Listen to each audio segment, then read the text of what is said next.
Well, hello and welcome everyone to our first Appling webinar of 2024.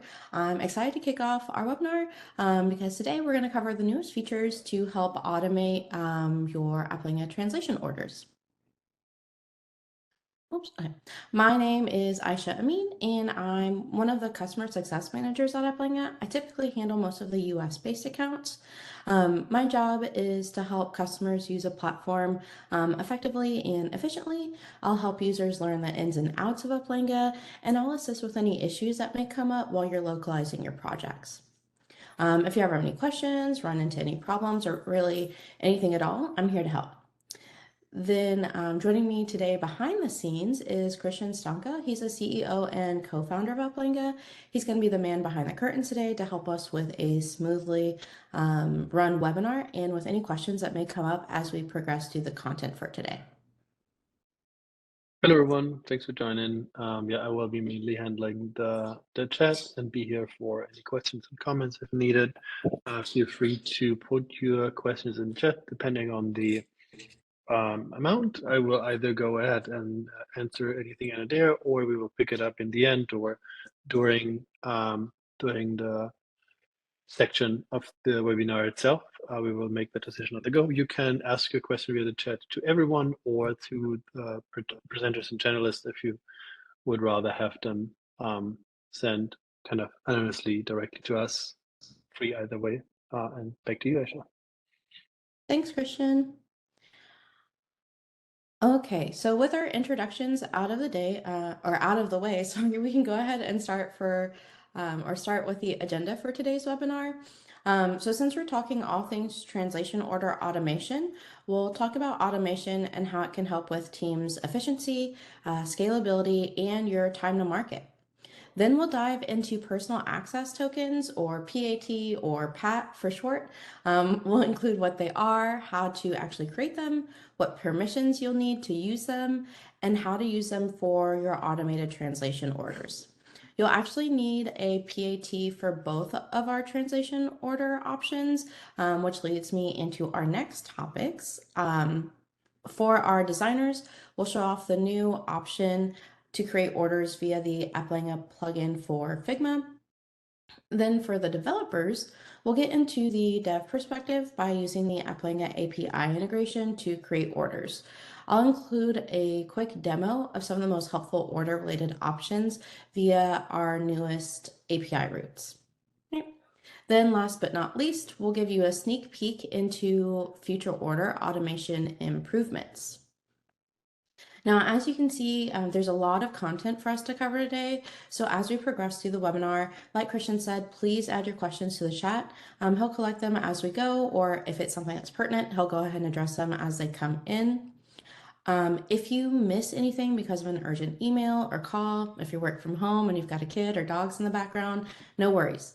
We're recording this webinar, and then after this live session, probably later this afternoon, I'll send out a link to the recording as well as links to helpful order automation related documentation. Okay. Okie doke. So since we're highlighting new features for translation order automation, I want to quickly go over how automation can help teams with their app or software localization. Firstly, order automation helps teams improve their overall efficiency. Automation streamlines the overall translation process, hopefully reducing the time and effort required to localize your software or your app across multiple languages. This saves resources and it allows developers to focus on other critical tasks. With the API, you no longer have to remember creating an order after you push changes to your Applanga project, or like some of our teams have to do, you find an arrangement with your Transperfect counterparts on which day, what time, what scope of when orders should be created. Via the API, you can create the orders programmatically, only when and if you actually need them. Next, we see improvements in scalability. So as software applications evolve and expand into new markets, the need for translation often increases, right? So as you're growing, your need for translations will also grow. Automation enables seamless scalability, allowing developers to add new languages and update their translations rapidly without significant manual intervention, right? Hopefully, no manual tinkering around. We can just automate everything. If you have a lot of projects and a lot of languages, manual order creation can become a pretty tedious and pretty error-prone process, and it's a little too easy to forget. But once you set it up via API, the system won't forget and it won't consume anyone's time but its own, and it's just a few seconds. Um, the last thing I want to cover is we'll see a much faster time to market. By automating your translation workflows, developers can release localized versions of the software or app much more quickly, which enables them to reach global audiences faster and hopefully gain a competitive edge in the market. With Applanga order automation, you can check or be notified about your order status programmatically. So the moment an order is delivered, you can go live. Overall, automating translation workflows for software applications, really helps improve your efficiency, your scalability, and your time to market. We hope it makes a pretty valuable investment for your teams looking to expand their products' reach on a global level or internationally. Teams can now work on automating all the extra PM workflow steps. So we like to think of it as translation automation like it's 2024. Great.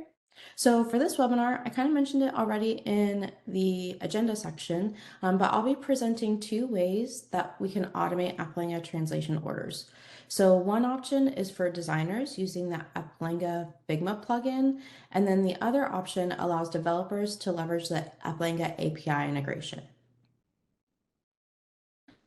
Now, if you feel like this webinar may not apply to you because you're using a different integration, please don't worry.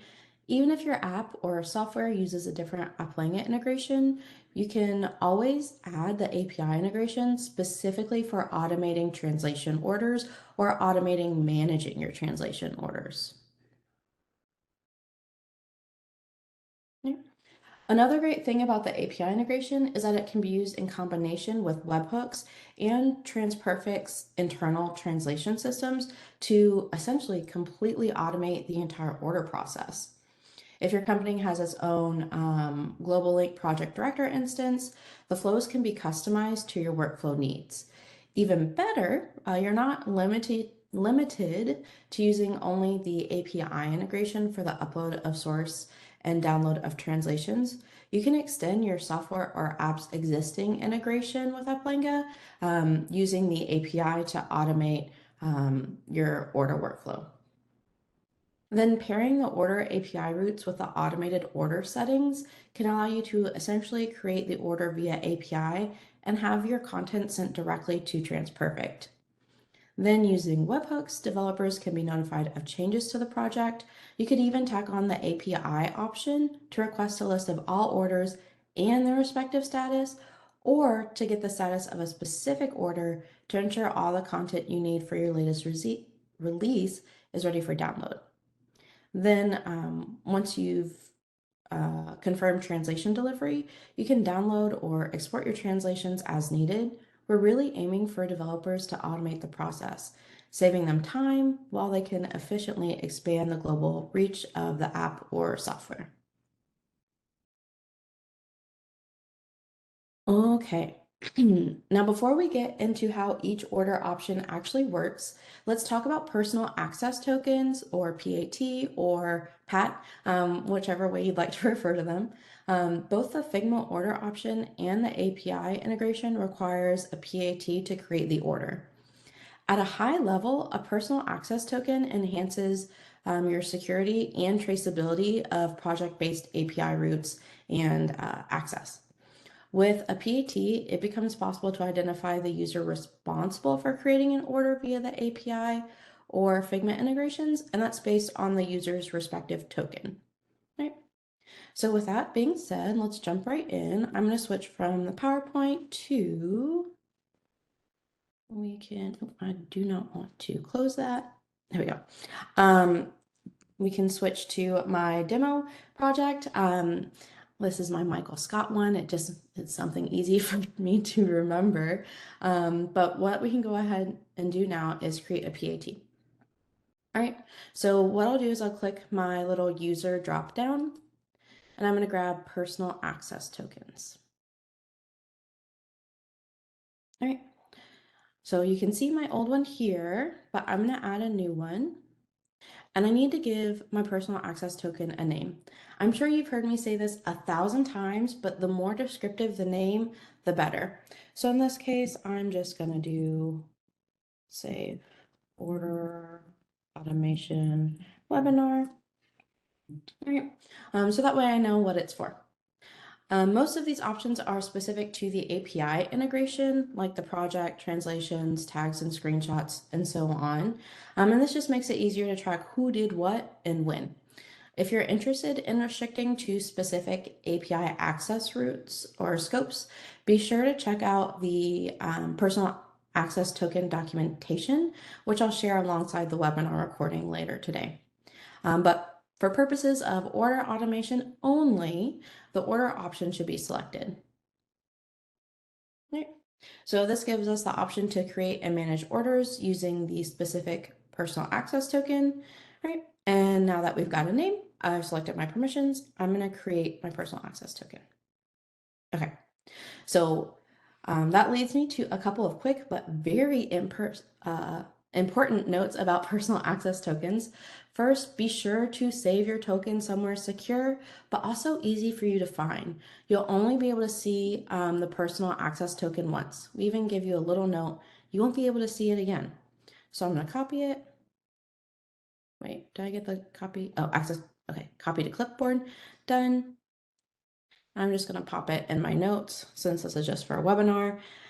I won't be using this much, so it doesn't have to be super secure. But in your case, you do definitely want to make sure you save it someplace secure and where you'll be able to find it later. All right.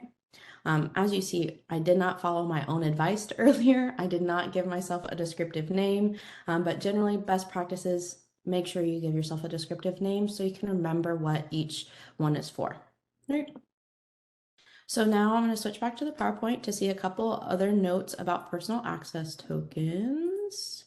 Here we go. We'll full size it. All right.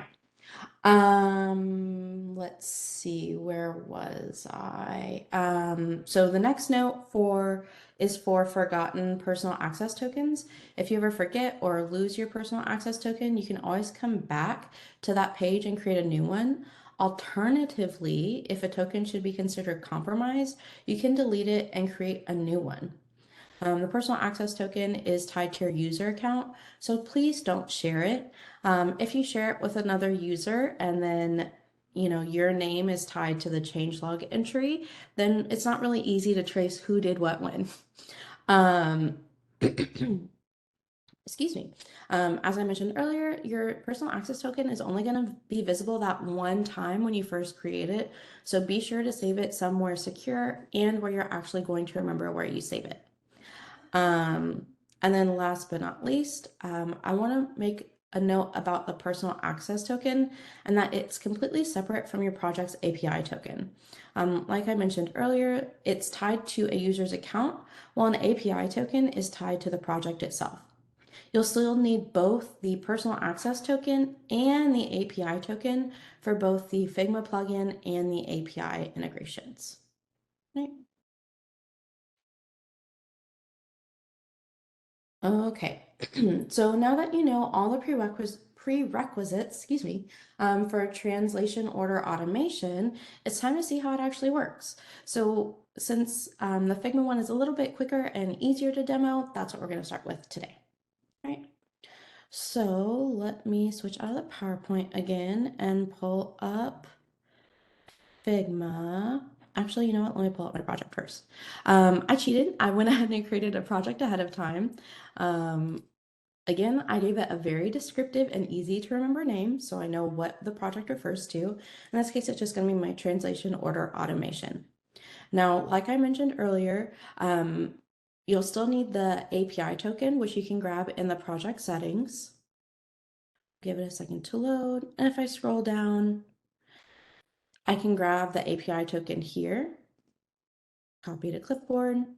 And you also need to make sure you whitelist or authorize your IP address for API upload, right? I already did that, but I'll click update.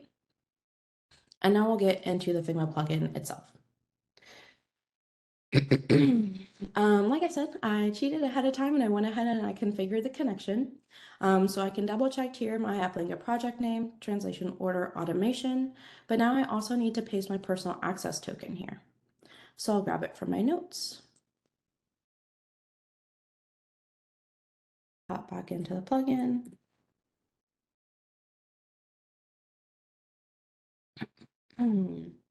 Um, So you only have to complete this part once. If you previously added your personal access token to the plugin, it's automatically saved. Your personal access token is actually saved at the Figma user account level, and pretty conveniently, you'll be able to use your PAT for all of your Figma projects. All right, so now I'm going to hit back. And we're going to move on to the order section or translation orders. Right. So one of the cool things about the translation order section is if you already have an order tied to the project, you'll actually see it here. But if you don't have any orders yet, it'll just be blank. So let's go ahead and let's actually create an order using the plugin. All right. So first I'll need to select the order scope. From here, I can see the scope of the order can be set to all content, the current page, or the currently selected content. So if I wanted to just select this, I could do only selected content. Right. But I'm going to select all just to keep things nice and simple. At this time, that is the only way to limit the scope of the order. The plugin order option will still respect the 3 underscores added to the element's name, locked content, or hidden content, meaning it will be removed from the order scope. However, in a future plugin update, the plugin will allow users to exclude untranslatable content, but for now, these are our only options. Right. Next, I can select the languages for the order. Just like working in the Applanga dashboard, you have to add the languages to the project first before you can actually include those languages in an order. If you recently added some languages to the project, like within the last few minutes or so, you can just hit this refresh button. That way the plugin can actually fetch and then display the languages that are available in your connected Applanga project. All right. So let's just select, let's do our German flavors maybe, and maybe our Dutch too. All right. So I've selected the order scope, which languages. Now we'll continue. Alrighty. So just like with the upload, if there's a lot of content in a lot of languages, it can take a second for us to progress to this next section, which is where we add our order brief. So in this case, again, the more descriptive, the better.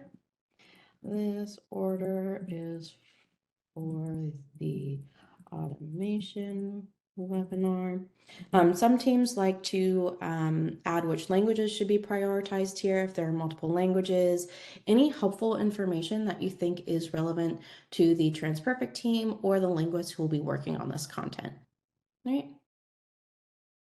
Now, if you have an already established custom order brief field, sorry, with your TransPerfect team, you'll find them here as well for you to complete in order to actually create the order. All right. It looks like our order was created. Oh, I see an error. Tag renaming. Okay, we'll double check that. But let me click done. All right. And now we see the order that I had from yesterday, and then we can see the order that I just created. Once the status of the order changes, you'll be able to see the change to status here as well. If I go back, we can actually go into Applanga and find my newly created order. So I can go to orders. We see our translation order automation. There. We see all the languages that I included in the order. And then the order scope is also in here. We've got all untranslated, which is going to be the default. All right. Oh, one more last quick note before we move on to the API integration. When you create an order using the plugin will actually assign a tag to the content included in the order scope, and then it actually uses that tag to establish the scope. So see if we come down here under quote requested, we see selected strings, but we also see selected tags. So this is a tag associated with the order. It makes it really simple because you can see when the order was created. So we could actually click the little link here, and this will open a filtered view of the editor that only shows us the strings included in that specific order. So order 15857. We see our tag here under each string. And if we go under the tags list, you can see it here as well. Just something I'd like you guys to be aware of in case you're confused later by new tags that you don't remember creating. All right. Okay, so now that our designers know how to create orders from Figma, we can switch back to our PowerPoint real quick. Okay, and now we can move into creating orders via API. I think I mentioned it earlier, but not only can you create orders via API, there's several new API routes for managing orders, right? So if I switch back to Chrome real quick, oops, let's grab this. All right. So all of this information is included in our recently updated and beautified API documentation, which you can find on our website. You don't even have to dig through the documentation sections to find it. It's conveniently located on the resources API documentation, right? One of the super convenient things about the documentation is that there's an example for each request. So you can use a navigation to find the specific option you need. Let's say entries. So this will be posting our data. We can see where we can grab the URL here. We have the request samples in all types of formats, and whatever you need, you can just click copy to grab it. Now, I know many of you already use the API integration to manage your localizable content, so you'll likely already have many of the required parameters and headers saved. However, as I mentioned earlier, since the API integration can be used in conjunction with any other integration, simply for automating your orders, I'll walk through everything a new API integration user would need to start creating and managing their orders via API. Okay, so to get started, let's see. Whoops. Oh, let me pull up the project. Okay, so just like with the Figma integration, you'll need to grab your API token from the project settings. You'll also need your personal access token, which you saw me create earlier and save to my notes, but you'll also need the project ID. You can actually find the project ID in the URL, and you could just copy it from here. For this demo, I am using the exact same project I used for our Figma demo, just so you can see how you can actually combine the integrations. All right, so if you are using the API integration already, you can, of course, create your order after adding new source content to your Applanga project. All right, so let's close out of here and we'll move over to Postman. Okay, so again, I cheated a little bit. I went ahead and I pre-populated these fields ahead of the webinar. I am no developer. I didn't want to see you guys see me, or I didn't want you guys to have to see me struggle through copying and pasting between Postman and the documentation and my project. So to just make things a little bit easier and smoother, I went ahead and I pre-populated everything.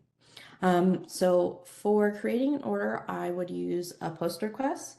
As I mentioned earlier, I can copy the URL from the documentation section, right? So this would be in the order section.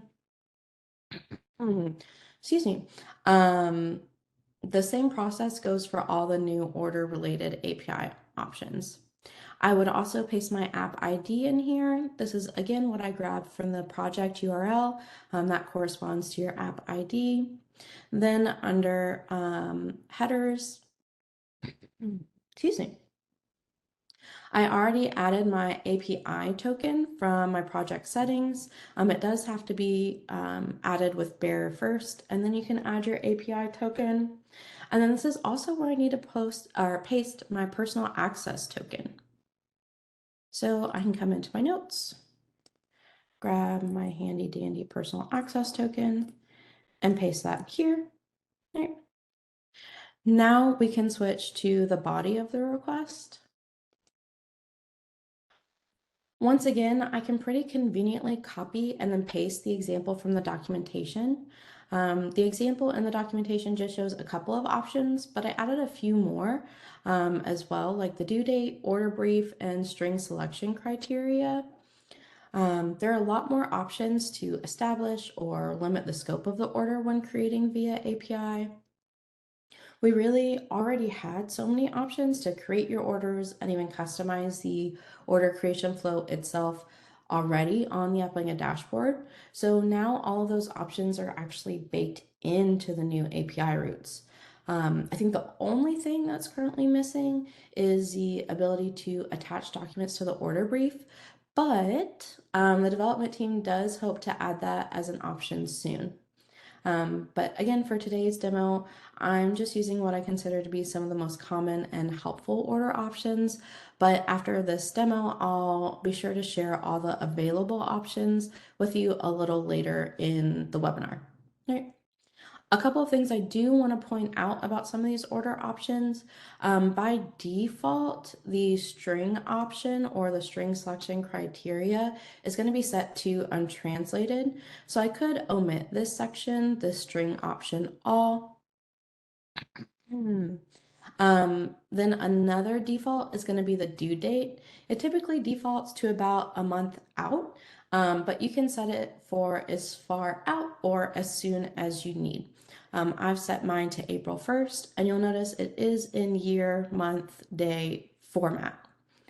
One little note I like to make here is when you set the due date, it is more of a guideline. You'll still need to confirm that it's actually feasible with your Transperfect Translations team. Right, so I think that's enough rambling for me. Let's go ahead and create the order. So I'll click send. Bam, and there we go. We've got our newly created order that we can see in our response. We've got the order ID, we've got our order number, some other helpful info like the status is requested, aka quote requested. We see our source language, our due date, which matches the due date that I set up here. We see requester is Michael Scott, and again, we see this because it's tied to my personal access token. All right. Some other helpful things you'll see here is a source word count. In this case, I've just got 66 words.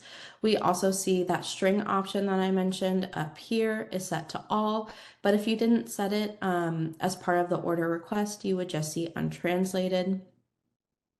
We see the target languages included in the order. I just use Spanish Mexico and Spanish US, and we see the words per language as well, or source words per language, sorry. And then we also see the delivery status. So sometimes an order will still be open even if one of the languages has already been delivered. So maybe if you ask for, like how I did in this brief, order for all Spanish content, please prioritize Spanish US. So sometimes you'll have a delivery to Spanish US, but it won't be delivered back to Spanish Mexico yet. So this one will still be not delivered, but you would see delivered here. All right. Now, if I wanted to or had time, I could actually copy this order ID field, and we could use that to submit a GET request, and that would give us the order, or excuse me, the status of the specific order. But I'm going to switch back to Applanga again.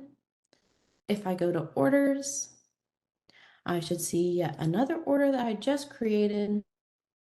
And again, we see that I've got Spanish Mexico and then Spanish US. All right.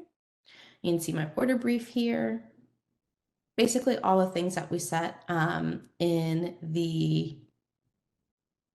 all the things that we set in the order body. All right. So let me switch back to Postman. There's one more thing I want to show you, and that is getting a list of all your project orders, right? So I'll switch over here. Just like I mentioned before, when we did the demo of the actual creation of the order, I'll need my app ID, which again, I can copy from the URL when my project is open. And then if I pop over to the headers, I'll need my API token from the project. And of course, I need my personal access token, which again, I have saved. We'll grab that and pop it here.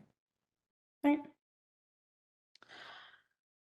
Oh, right, for this one, I don't have to set a body, so we'll click send. And then bam, we can see all of the orders associated with this specific project. In this case, I've got quite a few canceled orders where you can tell that I was testing things out ahead of the webinar, but we can also see some of the orders that we created today as part of the demos, right? Now, again, as I mentioned before, if there's a specific order that you wanted information on, you could copy the order ID field here and then use that to get the status of a specific order. Again, all of that is included in the API documentation. So if I switch back to documentation, whoops, we'll full screen here. I can scroll down to orders and you can see some of our order options here. You've got create a new order, which we just did, request a list of all project orders, which we just did. You can request an order by ID. And if you do have custom order briefs established with your TransferFit counterparts, you can actually request it as a template and then use that to fill out any custom order brief fields that you have for your project or for your team. Okay. So I'm going to switch back to my, oh, no, PowerPoint, not Postman. Okay. So as I promised a little earlier, I do have a list of all of these supported API order options. The options for ordering via API mirror the options you see when you create an order on the Applanga dashboard, right? So as we saw in my demo, users can set the due date. You can determine the order scope using the predefined string selection criteria, which you can find in the API documentation. You can set the scope of the order using a tag, or the opposite, you can create an order for keys with no tags. If you have enabled and are using groups in your Applanga project, you can include specific groups for the order. You could also copy the scope of a previous order, and to be even more specific, you could copy the language scope of a previous order. This one's really helpful for teams who have like 50 languages in your project. If your product is going all over the world, maybe you're in a country like India where you have several different regional languages and dialects, this copying language scope can be very, very helpful. Right. Then our next option to keep the rest of your team members up to date, you could add the email addresses of other team members to the order notification emails. I do want to point out here that the people you add for notifications must already be a member of your company's team on Applanga. You won't be able to add additional users to an order scope if they're not already members of the team on Applanga. All right. Lastly, I mentioned it a little bit earlier, but you can submit your custom order brief fields when creating an order via API. And again, if you're not sure what all is included or needed for your custom order brief fields, then you can submit that API request to pull all the custom fields. Right. I think, once again, the only option currently missing is the ability to attach documents to the order brief. And that leads me to our next slide. And that's going to be our upcoming improvements. So since this is a newer feature, we do have some upcoming improvements planned. As I just promised multiple times, we are planning to add the ability or option to attach documents to the order brief. Then for the Figma plugin, soon users will be able to create their personal access token via the Figma plugin itself. And that's kind of a step one in our improvement roadmap. Then once users are able to create their personal access token via the plugin, we'll actually extend it even more. We'll add a whole new plugin option. And that's going to be the ability to log into your Applanga account using the Figma plugin. That'll include SSO support, and it will also remove the need for all of the currently required tokens. Going to your project settings and copying your API token, going to wherever you saved your personal access token and copying it there. So both the personal access token and the project API token, you won't have to bother with anymore. It'll automatically be saved as part of that login via the plugin. Right. Then for designers using our other plugins, we also plan to extend the Adobe XD and Sketch design tool plugins so that they'll also include the same order automation options that we just went over in the Figma plugin demo. Okay. Let's see, last but not least, we're also planning to update our webhooks. Many of our users have asked to specify or specialize the webhooks, and our Applanga product team listened. So that means later this year, users will have the option to configure webhooks for specific events on the Applanga dashboard. Okie doke. So I know that was a lot of content. I think that's everything I had on the agenda for today's webinar. So now I'll open the floor for questions. I think I may have saw a couple come in through the chat. Christian, what do we have? First of all, thanks a lot, Aina, for walking. I have to work all of this and going through the different options we have. I think that was very, what do you say, all-encompassing for these two options that we have there, and also the little outlook there in the future. I had a question here earlier during the API integration option where people asked if I will be notified as well if the orders are done. And that is indeed true. You can be notified. It's a combination of, and I think we had a slide to that as well. It's a combination of the webhooks that you can configure. Right, you can also notify users. Right, that's a good point. You can add users, of course, to be notified via email. I read the question in a way that it meant can the integration then itself be notified about orders being done? But yeah, it's also a very good point. Obviously, I can add any kind of users as the person creating or the system that creates the orders via API. I can add users to be notified about the status. And then for the system itself to kind of know, okay, I send something off, when is it done? When can I download the translations? When it's when is it available? That's a combination of just configuring a webhook that will notify you that something has happened. And in response to that, you can query the order status API, and that will give you a list of all the orders and their status. And then basically you just need to know which order you need. Most cases that we see is kind of like maybe a weekly, bi-weekly basis, not perfectly on the day of, but kind of like with your releases, the latest push. And then there's most of the time just one order that's even open, and then meaning if all the orders are closed, everything is done and you can move on. But as Aisha also said there at the end, we will be improving our webhooks to be a bit more conditional, so you can kind of define when the webhook should be triggered, do not have to do any kind of additional operations anymore in response to the webhooks. So in that regard, there will be probably options for webhooks to say like, okay, only trigger if every order is closed, every string has a workflow status of delivered or something like that. So there are options today already, and they will be even further refined. Then you see in chat as well a question for the API integration to all the creation and managing requests count towards the all API count. Yes, because they are part of the REST API, so it's new routes on our API REST, Applanga API REST endpoints, and every trigger of every route inflicts additional API calls, so the counter goes up. in most cases, even if you would create daily orders, it will not be significantly impacting your overall monthly rate limits or monthly included limits. They start at 50,000 calls a month, so you have to create a lot of orders to do that in most cases.